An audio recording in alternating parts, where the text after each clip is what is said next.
Alhamdulillahilladzi anzala as-sakinata fi qulubil mu'minina liyazdadu imanan. Asyhadu an la ilaha illallah wa la syarika lah. Wa asyhadu anna Muhammadan abduhu wa rasuluh. Rabbi shrah li sadri wa yassir li amri wahlul 'uqdatam min lisani yafqahu qawli.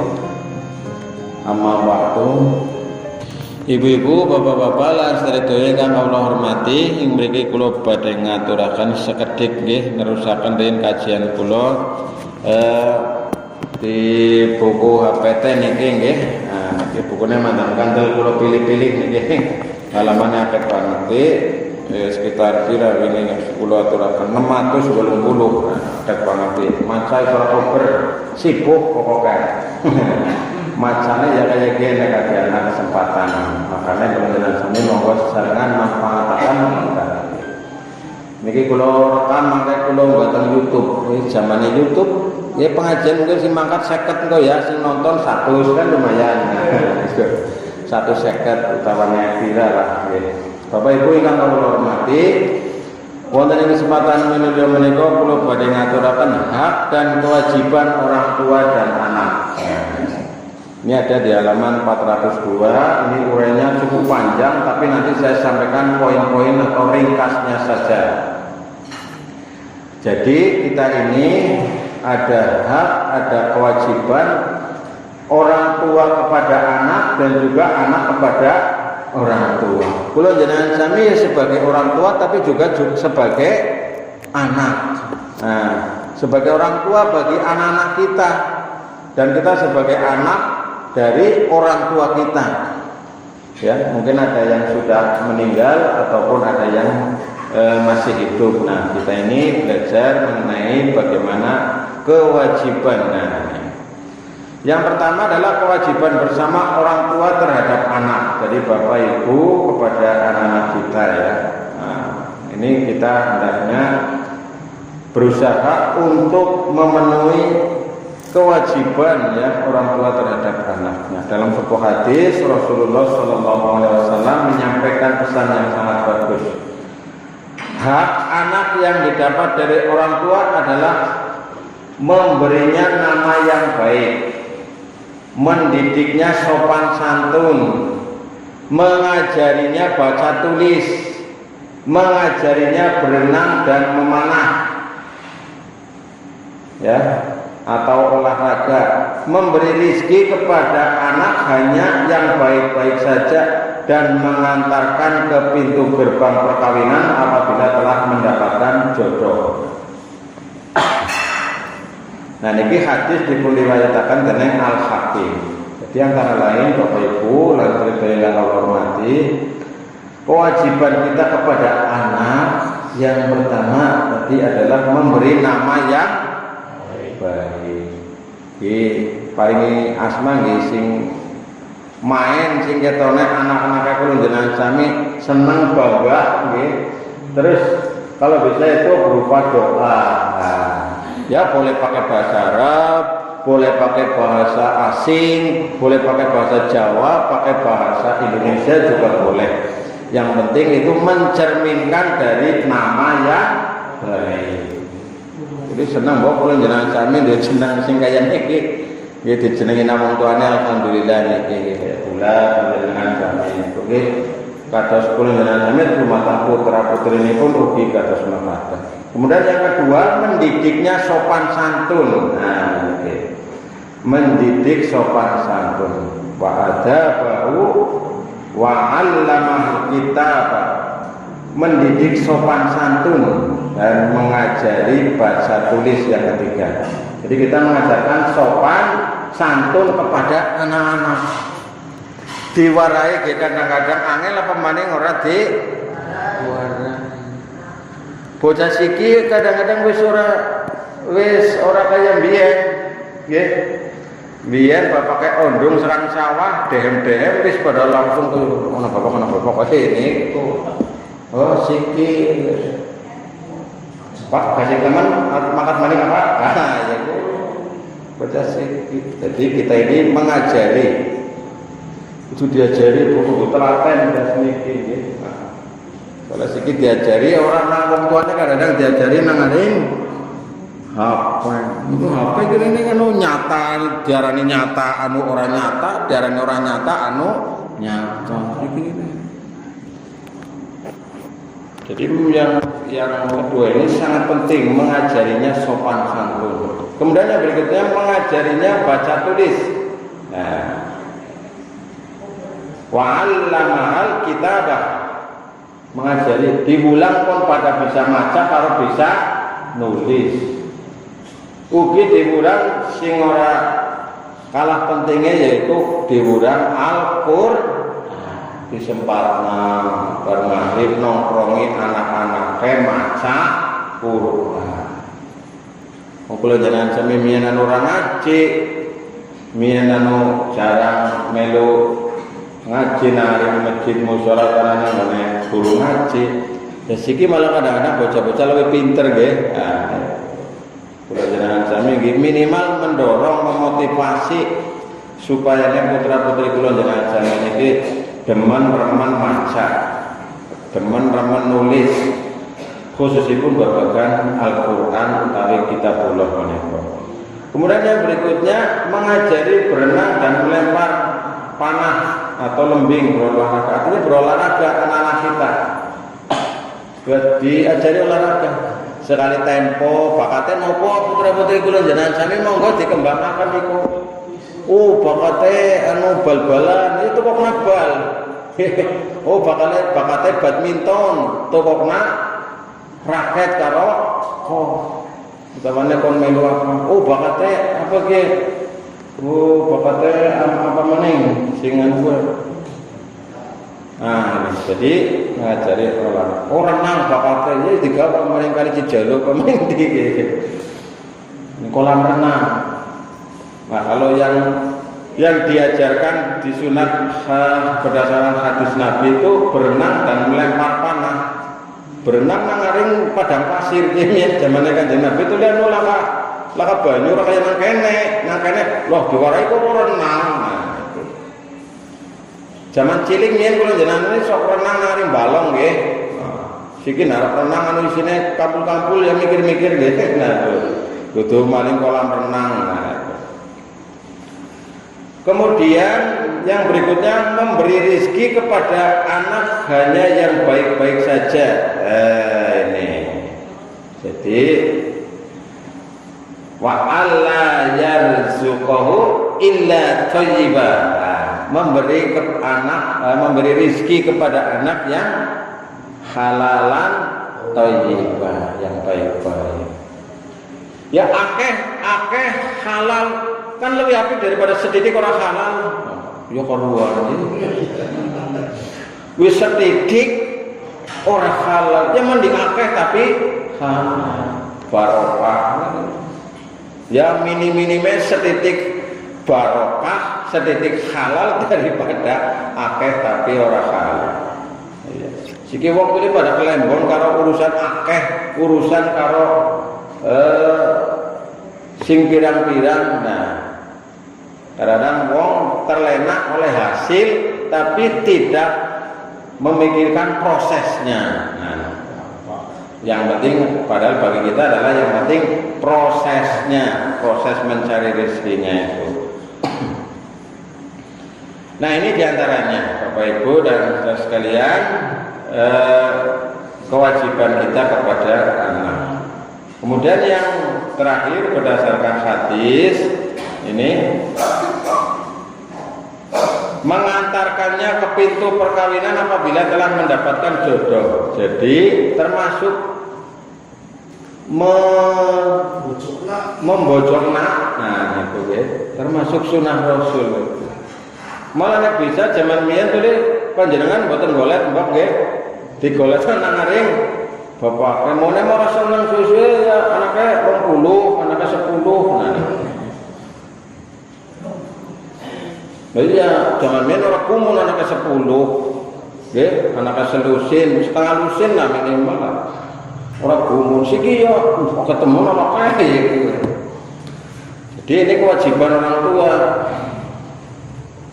Tapi wong siki zaman modern sing golek nang tuh wong tuane tapi bocah pada boleh dewek wis kemarin zamane HP kayak piye para ketemu nang itu ijik-ijik cembulek esinom kene bujarku nang HP tua kok angger sing menangi kayak gue main angger sing menangi kewalike wah ini dua teman kia nang HP anu numpang ngerti foto zaman biyen ginom di pasar. Nah ini antara lain. Maka untuk menyiapkan generasi penerus dan pewaris nilai-nilai Islam, orang tua hendaknya memiliki kewajiban untuk melakukan pendidikan Islam sebagaimana ditegaskan dalam surat At-Tahrim ayat 6 yang kita ini hafal semuanya. Ya ayyuhalladzina amanu qu anfusakum wa ahlikum. Sering diapal ke sering nggak naik bapak Wartono naik imami ke ayat ini anfusakum wa ahlikum naro, jagalah dirimu dan keluargamu masuk api neraka. Jadi kita ini menjaga kewajiban jaga awake dhewe karo jaga keluargane dijagani. Aja mari ngono-ngono kowe geni neraka. Nah jagane kepriwe? Iki mendidik ngelingna jorkol wis pada nerak dewek-dewek harus diberi pendidikan. Maka orang tua bertugas mendidik, mengarahkan dan membimbing anak dan keturunannya menjadi generasi yang terbebas dari siksa api neraka. Neng duwe putra putri utawane anak sing nada-nadane niku kan seneng nggih. Nah, sregep ibadah, sregep ndonga-ndongan niku kan seneng. Nah, maka oleh Allah kita diingatkan dalam Al-Qur'an surat An-Nisa ayat 9 wal yakhsal ladzina law taraku min khalfihim dzurriyyatan bima khafu alaihim. Dan hendaklah takut kepada Allah orang yang seandainya meninggalkan di belakang mereka anak-anak yang lemah, yang khawatir terhadap kesejahteraan mereka. Nah, ayat ini memerintahkan kepada orang tua agar mempersiapkan anak dan keturunannya menjadi generasi penerus, ya, menjadi generasi penerus yang mampu bertanggung jawab dalam mengemban tugas-tugas dan menjawab tantangan zaman dengan sebaik-baiknya. Maka kita diberikan petunjuk oleh Allah seperti kisahnya Luqman, ya, seperti kisah Luqman Al-Hakim. Wa wasainal insana biwalidayhi hamalathu ummuhu wahnan ala wahnin wa fisaluhu fi amain anishkur li wa liwalidayka ilayyal masir. Dan kami perintahkan kepada manusia berbuat baik kepada ibu bapakmu. Ibunya telah mengandungnya dalam keadaan yang lemah, yang bertambah-tambah dan menyapihnya dalam 2 tahun. Bersyukurlah kepadaku dan kepada kedua orang tuamu, hanya kepadakulah engkau akan dikembalikan. Nah, ini antara lain peringatan bagi kita, di samping kita sebagai orang tua juga sebagai anak, agar kita juga berbakti kepada kedua orang tua. Secara khusus disebut dalam Al-Quran ini adalah kepada ibunya yang sudah mengandung. Ibu yang sudah mengandung berarti nek anaknya 10 berarti sudah mengandung 10 kali. Ibu-ibu rumah anak 1, 2, 3, 4, 5, 6 sanggup kepenak nyaman. Ini kadang-kadang anak rumah wong tua 1 nggih. Nah niku niki wong anak 10 rumah wong tua 1. Sekarang nggo mobile lah, nang wong repot sibuk. Mari ngene adine pindah. Pindah mari ngene adine mari nganti tekan ngene ragile. Ragile sibuk berbaik. Jadi ini kewajiban kita untuk berbakti kepada kedua orang tua. Nah, bagaimana kewajiban orang tua terhadap anak? Nah, ini ada banyak poin ini ya. Mudah-mudahan ini rampung ini. Tinggal berapa menit lagi nih ya. Ya.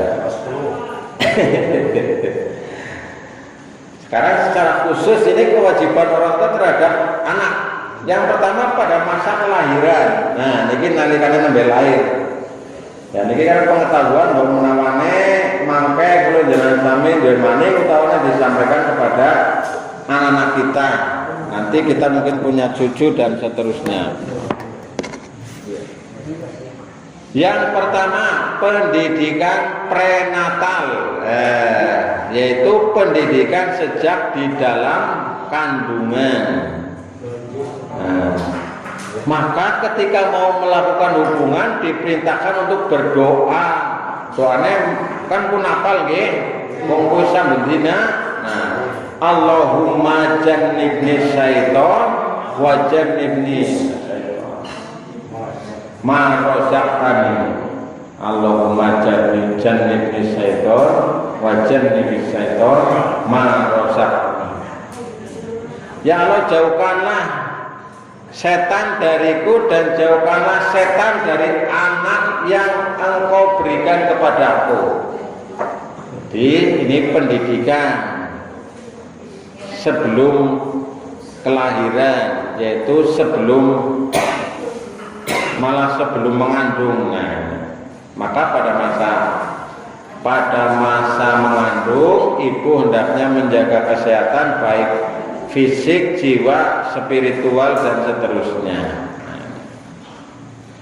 Kemudian yang kedua, anak yang baru lahir hendaknya didoakan agar mendapatkan barokah dari Allah Subhanahu wa ta'ala. Maka dalam sebuah hadis Rasulullah menyampaikan bahwa dari Abu Musa radhiyallahu anhu diriwayatkan bahwa ia berkata, aku kelahiran seorang anak lelaki, kemudian aku bawa kepada Rasulullah Sallallahu Alaihi Wasallam, maka diberinya nama Ibrahim, lalu diusap langit-langit mulutnya dengan kurma dan didoakan dengan barokah. Jadi kita berdoa kepada Allah.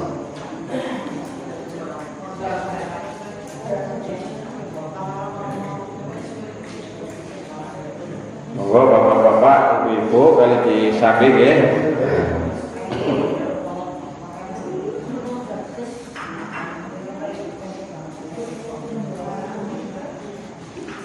Nah, sebagian saudara-saudara kita ada juga yang mengamalkan diazani dan dikomati.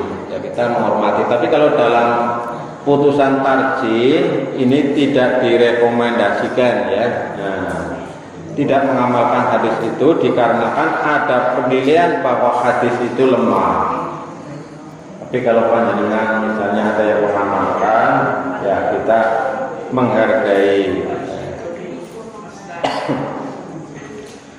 Kemudian yang ketiga, pada hari ketujuh diberi nama yang baik. Diberi nama yang baik. Monggo lah. Nama-nama yang baik boleh kata. Mendet tengari Quran, nonton, tengari hadis, nonton, tengari buku daftar nama, nonton nggih, utamane takon tengari sinten nggih. Saged lah pripun carane. Malah kadang-kadang jauh hari sebelum anak lahir wis nyekel jeneng. Kene esuk jenenge piye gitu. Kemudian yang tidak kalah pentingnya adalah melakukan akikoh, yaitu menyembelih 2 ekor kambing bagi bayi laki-laki dan 1 ekor kambing bagi bayi perempuan. Ini mukul siji pak jar loro ya ora apa-apa, arep telu ya ora apa-apa. Esi kurang ditambah karo ayam. Esi kurang maning ditambah karo sapi ya ora apa-apa. Ini kan ukuran batas standar lah, ya. Naik 2 anak lanang kon apike pada hari ketujuh. Nah, ini biasanya dibagi kepada tetangga, karib kerabat dan seterusnya. Nah, ini banyak hadis-hadis yang menyebutkan tentang demikian dalam sebuah hadis dari Ummu Kurzil Ka'biyah radhiyallahu an, diriwayatkan bahwa ia berkata, aku mendengar Rasulullah Shallallahu Alaihi Wasallam bersabda, ini anil ghulami syatani mukafiatani wanil jariyah syatul. Untuk anak laki-laki 2 ekor kambing yang sama besar, dan untuk anak perempuan 1 ekor kambing. Hadis riwayat Abu Dawud. Jadi jane sing paling penting nang urusan kelahiran gue apa? Akikoh. Nggih. Jadi puputan tulis istilah nang bangsa Indonesia nang wong Jawa. Jadi kalau bisa diusahakan sing jenenge puputan ya gue akikohan. Siki wedhus rega pira misale, sing wedhus rega minimalis misale lah. Kalau tengah juta misalnya loro berarti kan 3 juta. Sembelih monek kurang kira-kira ya ditambahkan daging liane. Berarti nek orang ngomong ya orang bisa dikatakan ekor ya. Iya, itu harus berupa kambing, aja tuku iwak ketok. Tuku iwak ketok ya kurang pas gue. Tuku iwak mana? Tuku iwak kok nek wis motong kok wedhus gue. Oh, wedhusnya kurang gede ge, tuku sapi, tuku ayam, tuku lele, tuku jair gitu lah. Oh, aku ora seneng iwak wedhus, aku mambune tok ge. Kayak aku nek misalnya, tapi ya jarang lah. Wedhus ya akeh pada seneng. Tapi nek sing ora seneng ya ora seneng bae. Iya, mambune tok wis kepengin lunga. Lalu kewajiban orang tua pada masa anak-anak. Nah ini bagus sekali, ini banyak sekali uraiannya. Bila telah sampai saatnya anak laki-laki dihitankan. Nah, ini bocah lanang dihitankan sebagaimana contoh syariat Nabi Ibrahim yang kemudian diteruskan oleh Nabi Muhammad SAW. Summa auhayna ilaika anit tabi millata Ibrahim Hanifah. Kemudian kami wahyukan kepadamu Muhammad, ikutilah agama Ibrahim, seorang yang lurus. Jadi Bapak Ibu saudara sekalian, ini diantaranya ketika masa anak-anak.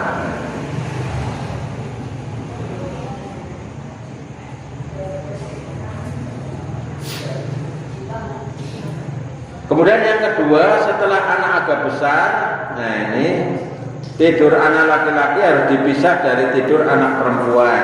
Nah, kemudian yang ketiga, sejak usia dini anak dididik dan dibiasakan mendengarkan, mengucapkan dan menghafalkan ayat suci Al-Quran. Ini yang ketiga. Jadi sejak kecil diwarai kok pada seneng maring Al-Quran. Kemudian yang berikutnya, selambat-lambatnya pada umur 7 tahun, niki 7 tahun kok, anak dibiasakan untuk menunaikan sholat 5 waktu dan lebih baik dilakukan secara berjamaah baik di rumah ataupun di masjid, di sekolah maupun di tempat yang lain. Setelah usia anak 10 tahun harus dilakukan pendidikan sholat secara disiplin. Jadi 7 tahun gue wis mulai kon pada rajin sholat 5 waktu. Ditakoni nek Kang Didi wis sholat apa? Urung. Bar ditakoni sholat apa urung, gak ditakoni liyane wis madang apa?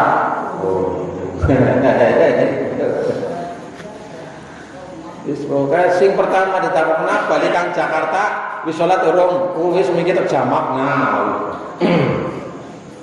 panjenengan kondur takoni assalamualaikum, waalaikumsalam. Udah sholat belum? Nah, pun sholat dereng. Wis pada sholat urung ya? Ya iku.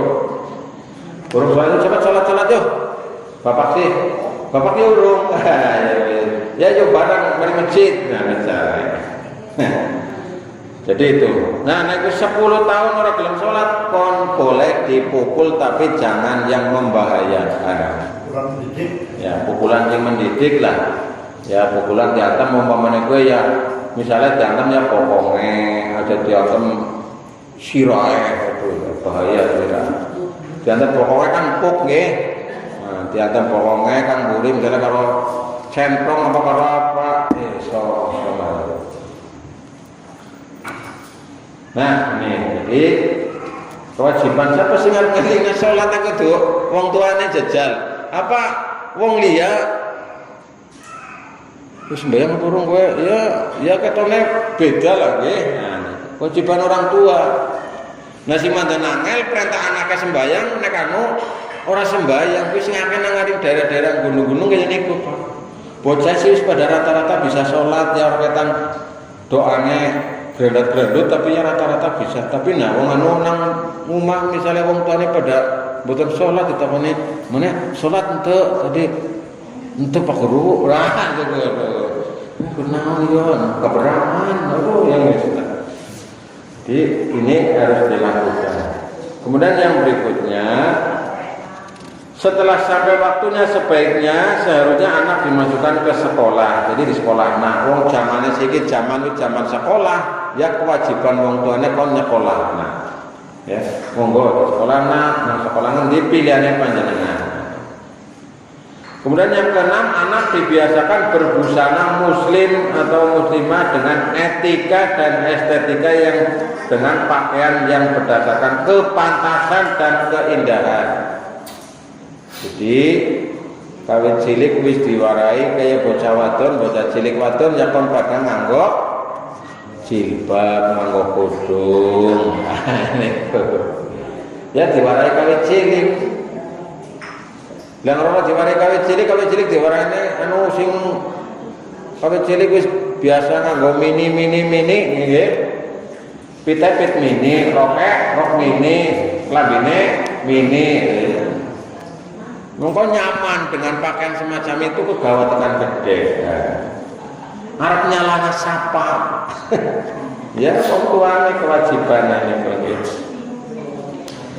Kemudian yang berikutnya anak dibiasakan menggunakan tutur bahasa yang sopan. Nah, yang berlaku di pergaulan masyarakat.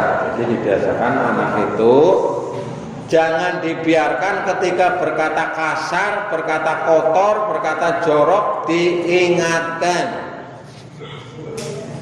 Diingatkan khususnya kewajiban kedua orang tua. Nah, kemudian yang berikutnya anak dididik untuk berbudi halus melalui pendidikan budi pekerti. Jadi anak diberikan pendidikan, ya kalau sekarang kan namanya pendidikan karakter, pendidikan akhlak, pendidikan moral.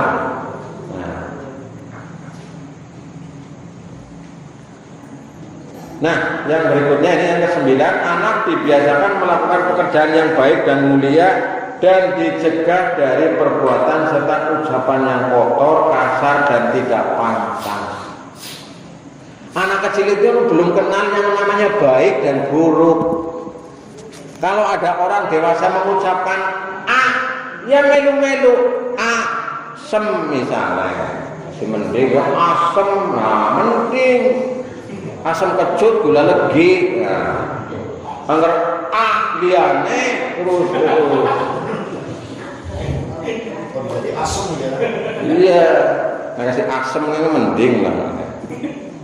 Ya misalnya sikil papa, anak kotoran metu, anak barang-barang sing porno jorok dan ini kan singelina sinten ya kudune kewajibannya wong tuane utawane kita yang pas melihat. Kalau di sekolahannya nang bu gurune, pak gurune, ustad-ustadae naik pas nang sekolah. Nah dalam kehidupan sehari-hari ya kita membiasakan. Nah yang berikutnya ini banyak banget ini ya kewajiban ini ya tidak mengasih sanggih orang tua terhadap anak dulu. Yang ke-10 anak dibiasakan membaca buku, majalah, surat kabar, internet yang bermanfaat. Dan mendidik juga dijauhkan dari pemandangan, bacaan, TV, internet yang bisa merusak moral. Nah, ini kewajiban kula panjenengan sami. Ya wis zamane kaya niki nggih. Ngesuk zamane luwih canggih maning. Panjenengan wis ngerti berita iki, PNS harus diganti robot. Robot.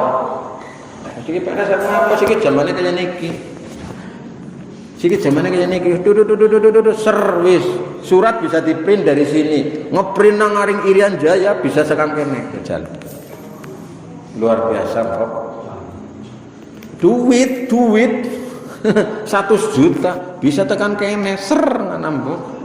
Hitungan detik tekan. Ayah minta uang 1 juta. Tik ser. Kalau nunggu di makasih aja niku. Nunggu nang ngarep ATM. Kan mati, Bro.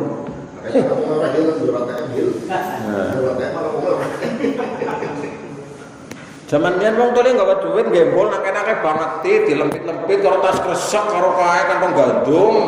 Siki wis. No HP, Bu. Jenengan pun ate dereng, Bu, njiyo duit karo HP. Nang ATM pun ate dereng.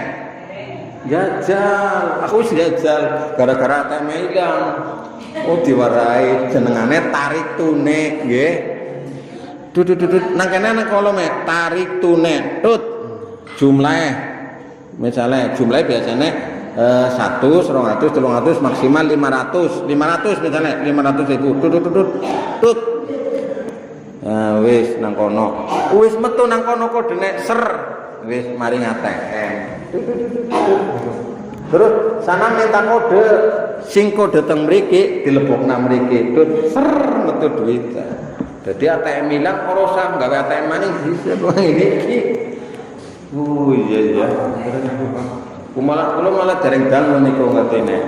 Oh ya wis lah, ilang ya wis lah. Nah, jadi ini pun zamannya. Maka Bapak Ibu saudara sekalian, ini kita berkewajiban untuk mendekatkan pada yang baik-baik. Anak dipilihkan atau memilih teman bermain bergaul sehari-hari yang baik-baik. Nah, ini kan dipilih nana wong tuane diarahkan. Anak dibiasakan menjalankan tata cara sopan santun secara islami seperti membaca basmalah, mengucapkan salam ketika masuk rumah, berdoa sebelum memulai dan mengakhiri pekerjaan dan seterusnya. Wis apik banget ya lah karena kaya niki nggih dipraktekkan titik-titik lah. Wong anu kula jenengan sami mien kadang-kadang yen ora diwarai sing anu kaya gue. Ya panane kaya iki ngerti-ngerti baca wis gede wis tua. Nah nih. Anak dididik dan dibiasakan bersikap sopan santun terhadap orang tua atau yang lebih tua dan bersikap kasih sayang terhadap yang lebih muda. Lalu yang berikutnya ini yang ke-14, anak dididik dibiasakan berbuat amal sosial dengan mengantarkan, menyampaikan sendiri pemberian kepada yang membutuhkan bantuan. Jadi monggo kula jenengan sami ya nek putra putri kadang arep sedekah bocahe sing kon nyangking. Nah niku kan nggo latihan infak mlebu kotak amal paringaken teng putrane sing lebetaken. Nah misalnya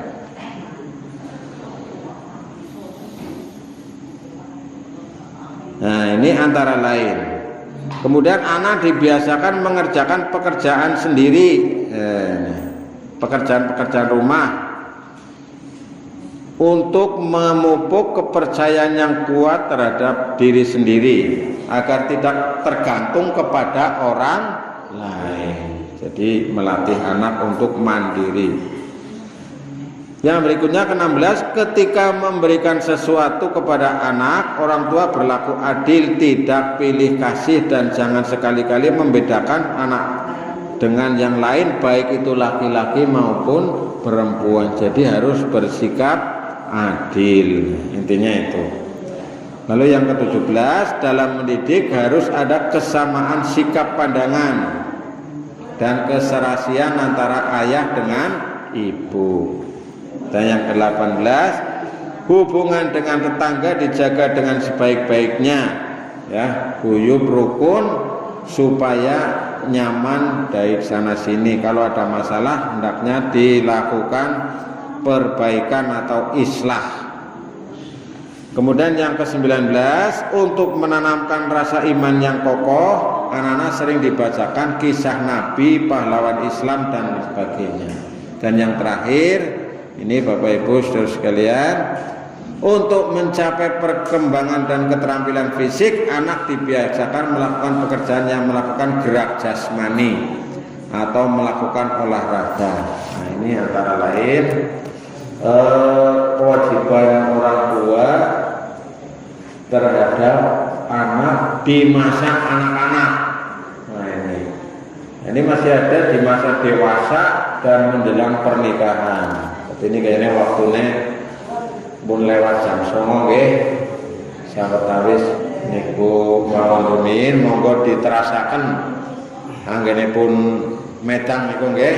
Nah, sahabat tawis kula sekali semanten mugi-mugi wonten hikmah manfaatipun, kita berusaha ikhtiar lan donga dumateng Allah mugi-mugi putra putri wayah putu kula njenengan sami dados lanang saleh lan salehah. Amin ya rabbal alamin. Rabbana hab lana min azwajina wa dzurriyyatina qurrata a'yun waj'alna lil muttaqina imama. Amin ya rabbal alamin. Bila taufiq hidayah. Assalamualaikum warahmatullahi wabarakatuh. Monggo kita mengkasihkan dia hamdalah sarang-sarang.